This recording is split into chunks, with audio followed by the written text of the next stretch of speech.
किताब मुकद्दस की तिलावत सुनिए। मुकद्दस मत्ती रसूल की मार्फत लिखी गई हमारे खुदावंद यीशु मसीह की अंजील बाब नंबर 7 आयत नंबर 1 से लेकर आयत नंबर 29 यानी बाब के आखिर तक। हमारे खुदावंद यीशु मसीह ने फरमाया, ऐब जोई ना करो कि तुम्हारी भी ऐब जोई ना की जाए, क्योंकि जिस तरह तुम ऐब जोई करते हो उसी तरह तुम्हारी भी ऐब जोई की जाएगी, और जिस पैमाना से तुम नापते हो उसी से तुम्हारे वास्ते नापा जाएगा। तो क्यों अपने भाई की आंख के तिनके को देखता है और अपनी आंख के शतीर पर गौर नहीं करता? और जब तेरी ही आंख में शतीर है तो तू अपने भाई से क्यों कर कह सकता है कि ला तेरी आंख में से तिनका निकाल दूं?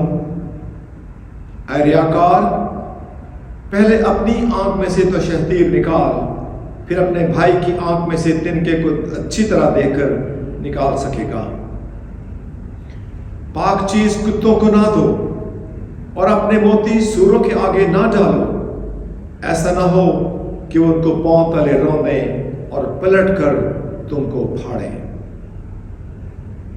मांगो तो तुमको दिया जाएगा, ढूंढो तो पाओगे, दरवाजा खटखटाओ तो तुम्हारे वास्ते खोला जाएगा।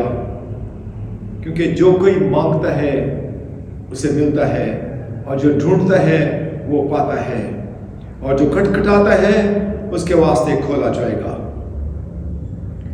तुम में ऐसा कौन सा आदमी है कि अगर उसका बेटा उससे रोटी मांगे तो वो उससे एक पत्थर दे, या अगर मछली मांगे तो उसे सांप दे?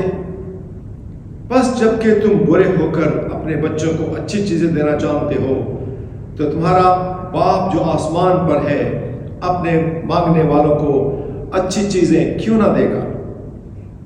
बस जो कुछ तुम चाहते हो कि लोग तुम्हारे साथ करें वही तुम भी उनके साथ करो, क्योंकि तौरात और नबियों की तालीम यही है। तंग दरवाजा से दाखिल हो, क्योंकि वो दरवाजा चौड़ा है और वो रास्ता कुशादा है जो हलाकत को पहुंचाता है, और उससे दाखिल होने वाले बहुत हैं।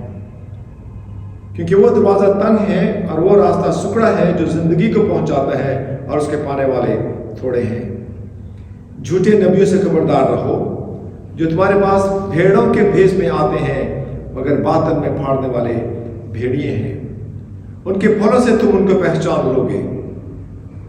क्या झाड़ियों से अंगूर या ऊंट कटारों से अंजीर तोड़ते हैं? इसी तरह हर एक अच्छा दरख्त अच्छा फल लाता है, और बुरा दरख्त बुरा फल लाता है। अच्छा दरख्त बुरा फल नहीं ला सकता, और ना बुरा दरख्त अच्छा फल ला सकता है। जो दरख्त अच्छा फल नहीं लाता वो काटा और आग में डाला जाता है। बस उनके फलों से तुम उनको पहचान लोगे।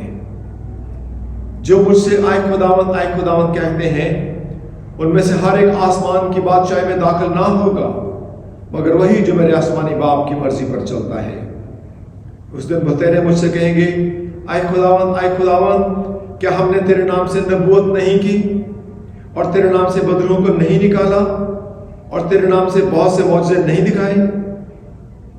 उस वक्त मैं उनसे साफ कह दूंगा कि मेरी कभी तुमसे वाकफियत ना थी। आए बदकारो, मेरे पास से चले जाओ। बस जो कोई मेरी ये बातें सुनता और उन पर अमल करता है, वो उस अक्लमंद आदमी के माना ठहरेगा जिसने चट्टान पर अपना घर बनाया, और मैं बरसा और पानी चढ़ा और आंधियां चली और उस घर पर टकरें लगी, लेकिन वो ना गिरा, क्योंकि उसकी बुनियाद चट्टान पर डाली गई थी। और जो कोई मेरी ये बातें सुनता है और उन पर अमल नहीं करता, उस बेवकूफ की माना ठहरेगा जिसने अपना घर रेत पर बनाया, और मैं बरसा और पानी चढ़ा और आंधियां चली और उस घर को सदमा पहुंचाया, और वो गिर गया और बिल्कुल बर्बाद हो गया। जब यीशु ने ये बातें खत्म की तो ऐसा हुआ कि भीड़ उसकी तालीम से हैरान हुई, क्योंकि वो उनके फकीहों की तरह नहीं बल्कि साहब इख्तियार की तरह उनको तालीम देता था। یہ ہے ہمارے خدا یسوع مسیح کے جیل. خدا کی برکت اس کے کلام کے پڑھے اور سنے اور سمجھے جانے پر ہو. آمین.